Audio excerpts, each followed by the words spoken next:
ପୂର୍ବତନ ମୁଖ୍ୟମନ୍ତ୍ରୀ ନବୀନ ପଟ୍ଟନାୟକଙ୍କ ନିର୍ବାଚନ ମଣ୍ଡଳୀ ହିଞ୍ଜିଳିକାଟୁରେ ବିଜେଡିର ନିର୍ବାଚନ ପରବର୍ତ୍ତୀ ସମୀକ୍ଷା ହୋଇଛି। ଅବସରପ୍ରାପ୍ତ ପ୍ରଶାସକ ଡ ଅଜିତ ମିଶ୍ରଙ୍କ ଦ୍ୱାରାଟି ବୈଠକରେ ଯୋଗ ଦେଇ ଦଳର ସାଂଗଠନିକ ସ୍ଥିତି ଉପରେ ତୁଙ୍ଗ ନେତା ଓ କର୍ମୀଙ୍କ ସହ ଆଲୋଚନା କରିଛନ୍ତି। ଫଳରେ ଆଗାମୀ ଦିନରେ ବିରୋଧୀ ଦଳ ନେତା ନବୀନଙ୍କ ପାଇଁ ସେ ହିଞ୍ଜିଳିର ମଙ୍ଗ ଧରିବା ନେଇ ରାଜନୈତିକ ମହଲରେ ଚର୍ଚ୍ଚା ଜୋର ଧରିଛି। କର୍ମୀଙ୍କ ବିଭିନ୍ନ ଅସୁବିଧା ଓ ସମସ୍ୟା ଉପରେ ଦଳୀୟ ମୁପ୍ରିମଙ୍କୁ ଅବଗତ କରାଯିବ ବୋଲି ପ୍ରତିଶ୍ରୁତି ଦେଇଥିଲେ। ସାଧାରଣ ନିର୍ବାଚନରେ ଲୋହାର କାହିଁକି କମିଲା, ଏହାର ସମୀକ୍ଷା କରିଥିଲେ। ତେବେ ଉପସ୍ଥିତ କିଛି କର୍ମୀ ଦଳ ଭିତରେ ସେମାନଙ୍କୁ ଅଣଦେଖା କରାଯାଉଥିବା ଅଭିଯୋଗ କରିଥିଲେ। ସଂକୀର୍ଣ୍ଣ ସ୍ୱାର୍ଥରୁ ଊର୍ଦ୍ଧ୍ୱରେ ରହି ମିଳିମିଶି କାମ କରିବାକୁ ଡ ଅଜିତ ମିଶ୍ର ଆହ୍ୱାନ ଦେଇଥିଲେ। ଏଥିରେ ପୂର୍ବତନ ବ୍ଲକ ଅଧ୍ୟକ୍ଷ ସୁରେନ୍ଦ୍ର ପ୍ରଧାନ, ଶେରଗଡ଼ ବ୍ଲକ ଅଧ୍ୟକ୍ଷ କୃଷ୍ଣଚନ୍ଦ୍ର ନାୟକ, ଯୁବ ବିଜେଡି ସଭାପତି ମନ୍ତୋଷ କୁମାର ପଟ୍ଟନାୟକ, ଜିଲ୍ଲା ବିଜେଡି ଉପସଭାପତି ହୃଷିକେଶ ପାଢ଼ୀ, ଅଜୟ ମହାରଣା, ଡି ବିଶ୍ୱନାଥ, ମାଧବାନନ୍ଦ ପଣ୍ଡା, ଜିଲ୍ଲା ପରିଷଦ ସଭ୍ୟ ଚିତ୍ତରଞ୍ଜନ ପାଣିଗ୍ରାହୀ, ସମୀର ପ୍ରଧାନ, କାହ୍ନୁଚରଣ ପଟ୍ଟନାୟକ, ମେଘନାଥ ଦାସ ଓ ଦିଗାମ୍ବର ନାୟକଙ୍କ ସମେତ ନିର୍ବାଚିତ ଜନପ୍ରତିନିଧି ଓ ଦଳୀୟ କର୍ମୀ ସାମିଲ ହୋଇଥିଲେ। ହିଞ୍ଜିଳିକାଟୁ ରୂପୀ କୃଷ୍ଣମୂର୍ତ୍ତି କୁମାର ମହାରଣା ବିଜୁ ଜନତା ଦଳର ସାଧାରଣ ସମ୍ପାଦକ ଗଞ୍ଜାମ ଜିଲ୍ଲା ପରଶୁଣୀଙ୍କ ପୀଠରେ ବିଜୁ ଜନତା ଦଳ ତରଫରୁ ହିଞ୍ଜିଳି ବ୍ଲକ ବିଜୁ ଜନତା ଦଳ ତରଫରୁ ଆଜି ଏକ କର୍ମୀ ସମ୍ମିଳନୀ ଥିଲା। ସବୁ ପଦାଧିକାରୀ, ଚେୟାରମ୍ୟାନ, ଭାଇସ୍ ଚେୟାରମ୍ୟାନ ଆରମ୍ଭ ଜିଲ୍ଲା ପକ୍ଷରୁ ଆରମ୍ଭ କରିକି ସମସ୍ତ ସରପଞ୍ଚ ସମିତି ସଭ୍ୟ ସମସ୍ତେ ଆଜି ଯୋଗଦାନ କରିଥିଲେ। ବରିଷ୍ଠ ନେତାମାନେ ମଧ୍ୟ ଯୋଗଦାନ କରିଥିଲେ। ଡକ୍ଟର ଅଜିତ କୁମାର ମିଶ୍ର ଯିଏ ପୂର୍ବତନ ବିଡିଓ, ସିଏ ମାନ୍ୟବର ନବୀନ ପଟ୍ଟନାୟକ ନିର୍ଦ୍ଦେଶକ ଆସିଥିଲେ।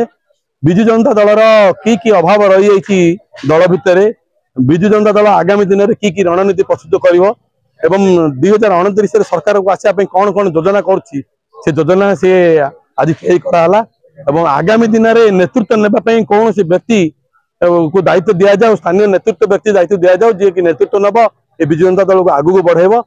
ସେଇଥିପାଇଁ ଆଜି ପୁଙ୍ଖାନୁପୁଙ୍ଖାନ ତର୍ଜମା କରାଗଲା। ଏଇ ତର୍ଜମାରେ ସମସ୍ତେ କହିଛନ୍ତି ଏକତ୍ରିତ ହେଇକି ଆମେ ସମସ୍ତେ ଗୋଟେ ହେଇକି ଅଛୁ, ଆମେ ସମସ୍ତେ ଏକତ୍ରିତ ହେଇକି ଅଛୁ ଆଗାମୀ ସରକାର ଗଠନ କରିବା ପାଇଁ। ଦଳକୁ ସରକାର ମୁଁ ବିପିନ ବିହାରୀ ପାତ୍ର, ଗଞ୍ଜାମ ଜିଲ୍ଲା ବିଜେଡି ଉପସଭାପତି तथा Aska cooperative sugar industry ex president. आज कार्यक्रम है 2024 गत जनरल निर्वाचन पर आज पर्यंत बिजु जनता दलर बीजेडी कौन प्रकार कर्मी सम्मेलन बा निर्वाचन समीक्षा उपर बैठक हो नाला एवं आलोचना हो नाला।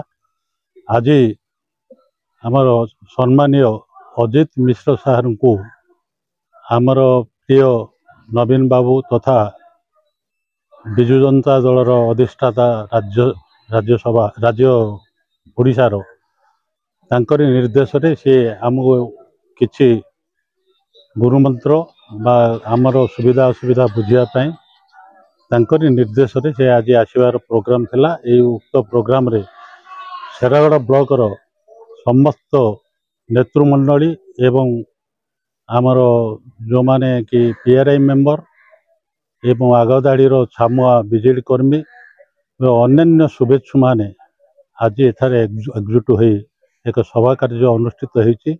उक्त सभा अनेक लोक बा अनेक गुरुत्वपूर्ण लोक मत व्यक्त करने सहित आगामी कार्यपंथा कौन नियाजिबो एवं कौन कराजिबो से उपस्थापन करा जायथिला। एवं आजर कार्यक्रम निर्यास जहाँ पहुँचो ताहा आमर सम्मानीय मिश्र सार जाई आमर मान्यवर विरोधी दल नेता श्रीजुक्त नवीन पट्टनायक को अवगत कराइबे। ता परवर्ती अवस्था कार्यानुष्ठान नियाजिबो।